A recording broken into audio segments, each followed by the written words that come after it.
Hello guys, it's Jordan from Joyodio Review. Welcome back. Today we'll be talking about an IM with 8 tuning switches.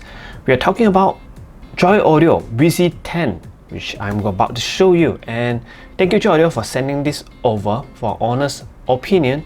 And I've spent a lot of time on this IM because of that 8 tuning switches. I've tried to measure it, I tried to listen to it, and let me share my thoughts about it to all of you. So first of all, before that, let's do a quick unboxing. Actually, I've already unboxed this, but just to show you guys that what it has, I'm kind of glad that they have included all this design and packaging, because you know that Joyodio is also part of KZ, which don't really do a lot in the packaging realm. So this box over here is quite good looking. It's quite good looking. At least it gives you a sense of premium from a standpoint of KZ. So open up like this, you get some manual over here, and here lies your IEM and some of the tips here.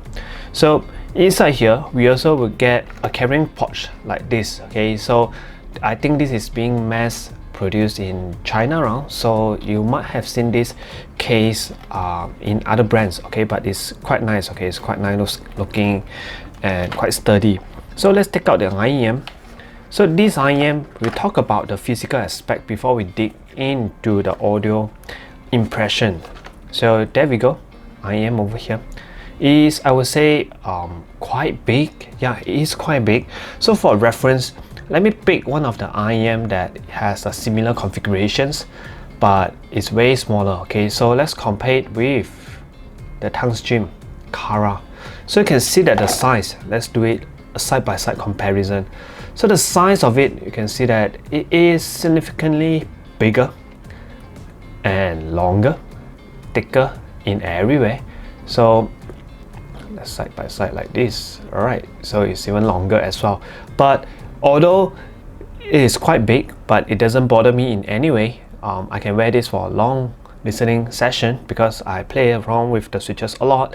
I still don't find any discomfort in my ear. So comfort wise, it's alright. Okay, it's not that it's a very comfortable set like all those semi-custom IEM shell out there nowadays, but I think fit wise it doesn't bother me as much. Okay, and not sure what is the material on the surface here, but it does give you that metal sound, but it is quite light. Okay, it's quite light, and the back here is opaque black. Okay, you can see the DD in the center and some of the BA at the front, and also the most importantly are the switches.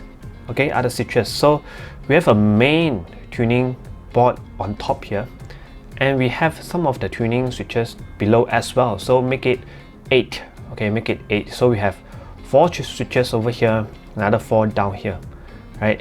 And another gripes I have with this IEM is that, well, you know that KZ, their cable, okay, their cable, it's not that it's a bad cable, just that it's just normal. Don't know where I put it, but at the same time they are using this protruding 2-pin. Yeah, they are right that this is a good protection to the 2-pin, so you won't damage your 2-pin if you accidentally pull on it or something. But it will be very difficult for you to change to an aftermarket cable if you are ever thinking of doing cable rolling. Okay, but the original cable on this, I say, is normal. Okay, it's normal. It doesn't impress me in any way, but then it doesn't bother me as well. So this is the cable. Okay, this is the cable. It's a silver plated copper, so well, nothing special on the cable. So let's the connector as well. Yeah, nothing very fanciful.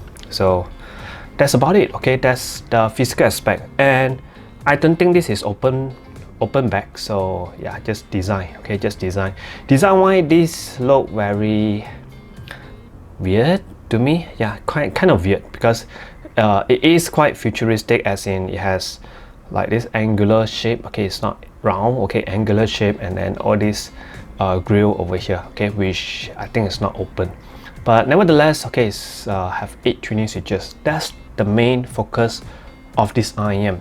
Okay, so again, this has 1 DD and 4 BA. It's a hybrid IEM. And let's talk about the switches, okay, before we even talk about the sound, because so many switches, okay, you could possibly have a lot of different signature, okay. It depends on how you tune it. So all of them over here, actually let me bring over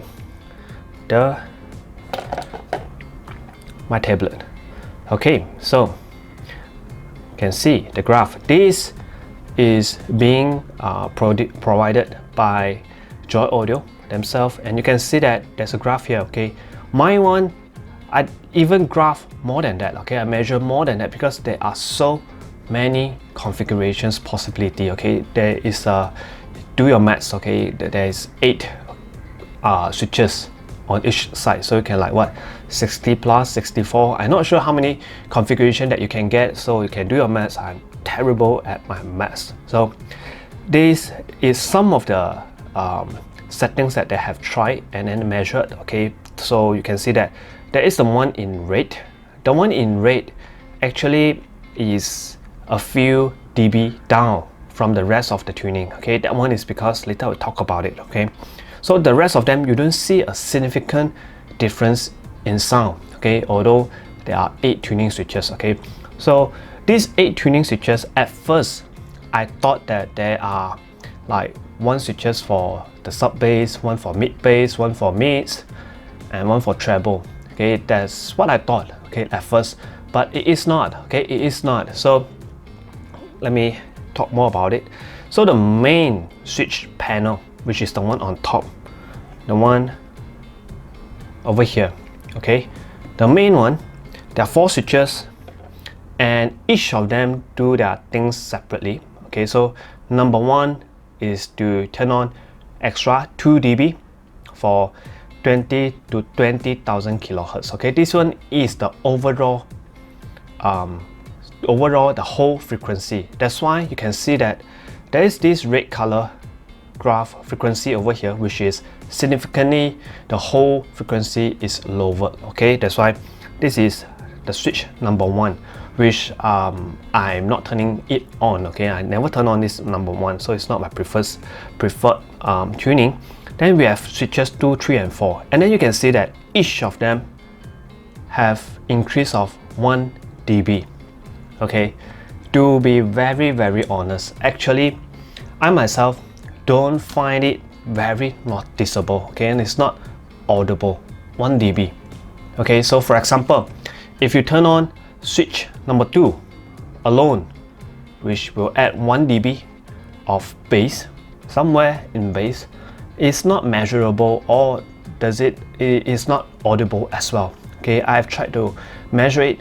I will show you the graph on the screen later if I remember. So it's not measurable, okay. It's not very obvious, okay. But if you turn on number 3, also 1 dB, turn on number 4, it's also 1 dB, and unless you turn them all up, okay, then you have a 3 dB of gain in bass region, which this one I can actually hear there's a difference in 3 dB, just ever so slightly, and also measurable, okay. And next we have the sub switch panel, which they are responsible for the treble region, okay, for the treble region. So again, here you have switch number 1, you have 1 dB of gain for 500 to 2000 kilohertz, and the rest of them is just the overall, which 8K to 20K, and each of them at 1 dB, okay. Again, same thing, turn on number 2 or just turn on number 3 alone, you can't actually listen to any difference, okay. It won't sound too different from the stock one. And lastly, if you turn on all, yes, there is a little bit that 3 dB, okay, which I don't like very much. So unless you can turn on all of them, okay. So it makes it what, okay, so in conclusion, 8 switches actually is not really 8 switches, okay. If you really wanted the changes, okay, you want to feel the changes of the IEM, okay, you actually need to turn on 2, 3, 4, okay. Take it as 1 switch, okay, and both sides, okay. 2, 3, 4 on top would be using this pin. Turning on 2, 3, and 4, it will add you 3 dB of bass, and turning up the 2, 3, 4 at the side panel, which is below of the IEM, will give you 3 dB of treble. So that's it. Okay, that's it. It's not really about 8 dB. Yeah, 8 switches. Okay, 8 switches. You can't really turn on and on and off, on and off. Okay, I turn on 2, turn off number 3, but turn on number 4. Okay, it doesn't work that way. Okay, it doesn't work that way. So if you want something more noticeable, just turn on 2, 3, 4 as a group. Okay, as a group. So that's it. Actually, there isn't that much of tuning options if you like group them all together. So now let's talk about my preferred tuning. Okay, my preferred tuning. So my preferred tuning would be, because just in case you all can't see my IEM, the switches that I've turned, actually I have turned off number 1 here, turn on 2, 3, and 4, and over here the treble part, I just turn it all off. Simple. Okay, simple. So just turn on 2, 3, and 4 here, then the rest are all off. So this is my preferred tuning. At least this is what I am using right now. Okay, after I've played while with this IEM. So let's talk about the sound. Sound wise, this is, I would say, neutral, to have a little bit of that bass boost because of the tuning that I've chosen. So and overall, there are something that I like about it, and there are something that I don't like about it. First of all, the things that I don't like about it is that it is a little bit dry. Okay, it is a little bit dry, so a little bit thin as well. So, and the timbre, like the Cara, okay, to be very fair, I don't like the timbre on the VZ10, okay, nor do I like the timbre on the Tanstream Cara, okay, to be very fair. So this I think is around double the price of this. Okay, Cara is also having the same configuration, but it's double the price. It's around selling at around 190 to 180 US dollar. I don't like the timbre of both of them, just feel a bit unnatural. Yeah, unnatural. So same go to this Joyodio VZ10. So timbre is a bit off, okay, a bit strange, and sounding a little bit dry. Yeah, a little bit dry in terms of especially when it comes to treble, the treble area, the mid-range, upper mid-range to the treble area, just find it to be a bit dry. Okay, so what are the things that I like about it? Okay, is actually the vocal. Okay, vocal does stand out quite a lot. Okay, it's not a very forward sounding vocal, not that they are singing right in front of you, just that it has very good presence. Okay, even though I have turned off all the treble switches. So treble wise, I would say detail retrieval on this are quite average. Okay, it's quite average because might be due to I have turned off all the treble switches, hence the detail retrieval on this cannot shine, okay, like what it should have been. Okay, but I've tried to turn on the treble switches where it will make the sound a bit metallic, okay, very metallic sounding. So hence I'm turning off all the treble switches and turn on all the bass switches to give it a little bit more warmth.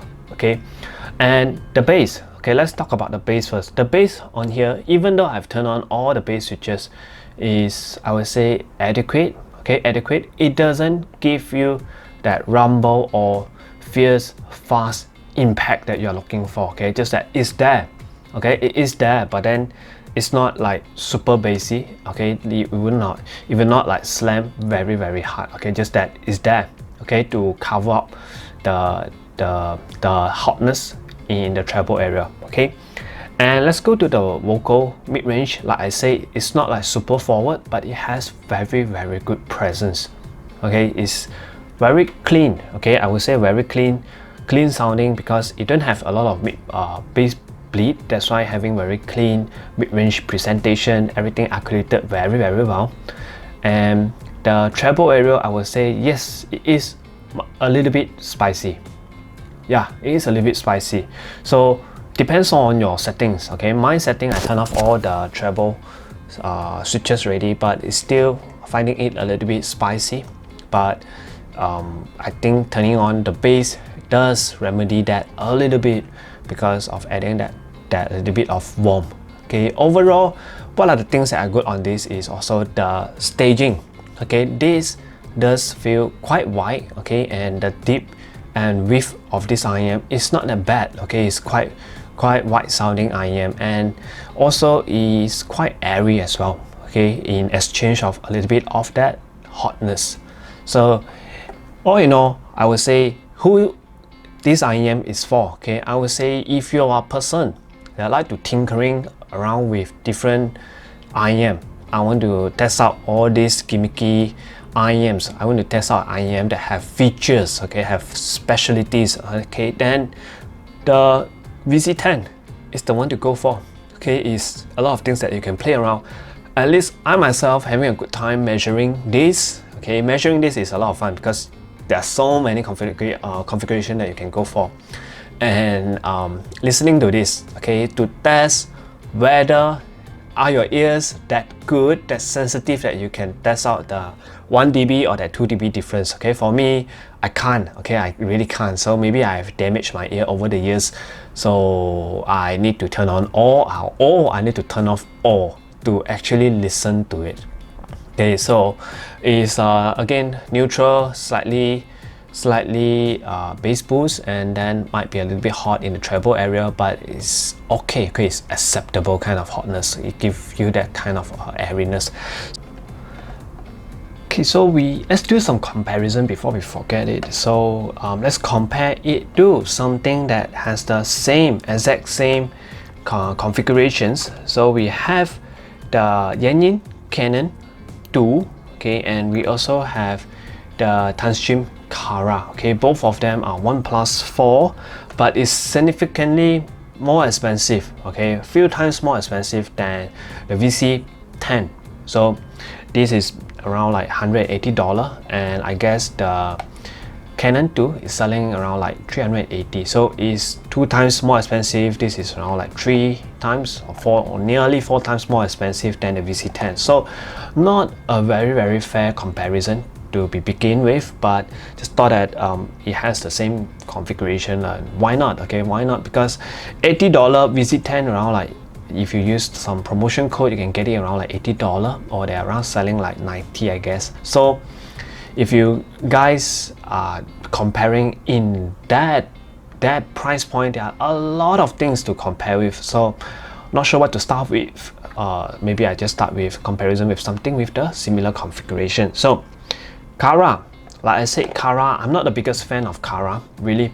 To be very honest, I don't really like the Kara so much. Okay, despite so many positive reviews from it, that just find it, like I said in earlier part in the video, just find that the timbre on this, you have BA timbre, which is very normal. Okay, it's BA timbre, and the mid bass is a little bit too much. Okay, yeah, the bass is quite fun. I would say it's quite fun, but then I just find it a little bit too much. Okay, and the timbre is not very natural, so that's why it's not my favorite.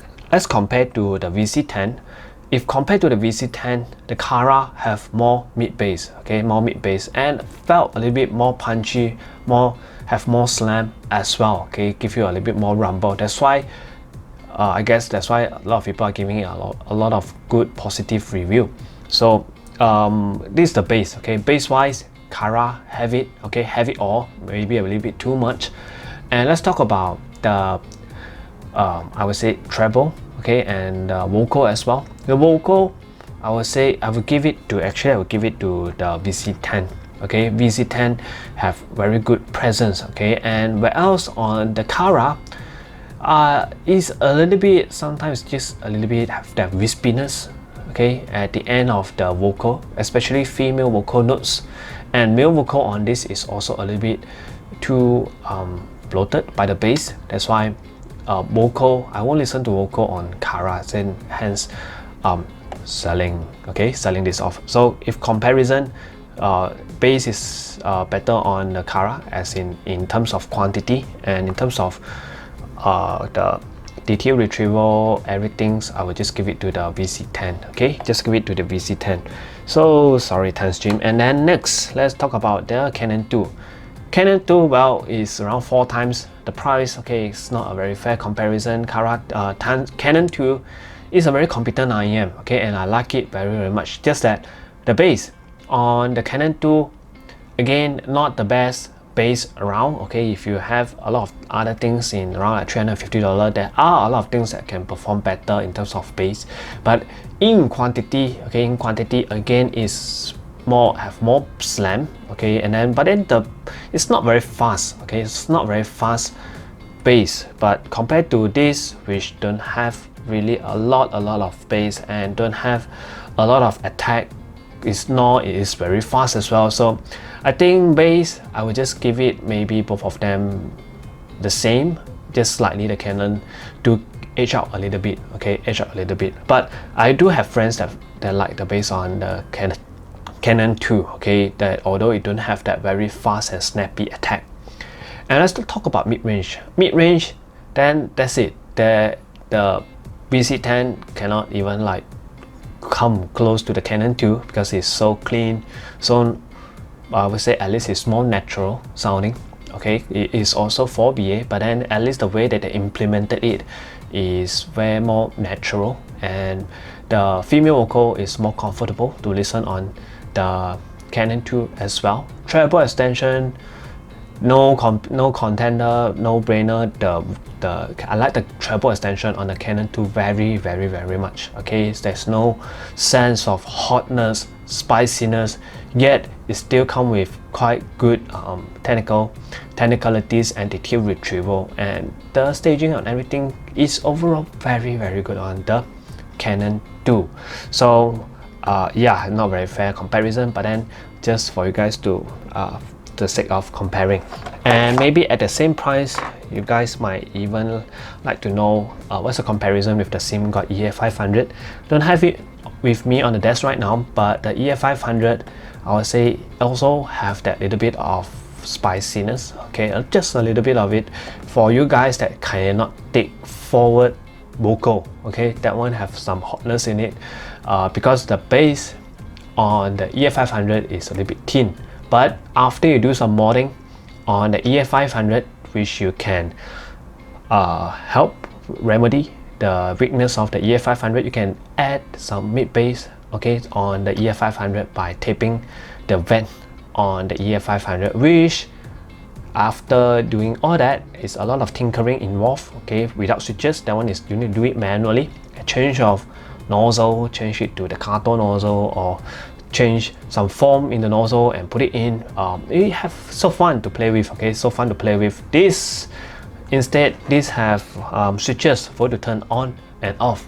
So depends on your preference. Okay, both of them, which one is better? I think the EF500 of course is way better. Okay, because but both of them holds the same weaknesses. Okay, both are a little bit of bass light for me. Okay, both are bass light, and both have that little bit of spiciness in them. Okay, but detail retrieval, maybe the EF500 is a tad better, and also in terms of airiness, I think both are around the same. But all in all, for a safer choice, of course the EF500 is safer, and you got a lot of way to actually to play around with it and to tune it the way that you like. Okay, this is in a way, yeah, you can tune it to the way you like as well with the switches, but you need to spend a lot of time, okay, playing with the switches. So that's all for the comparison.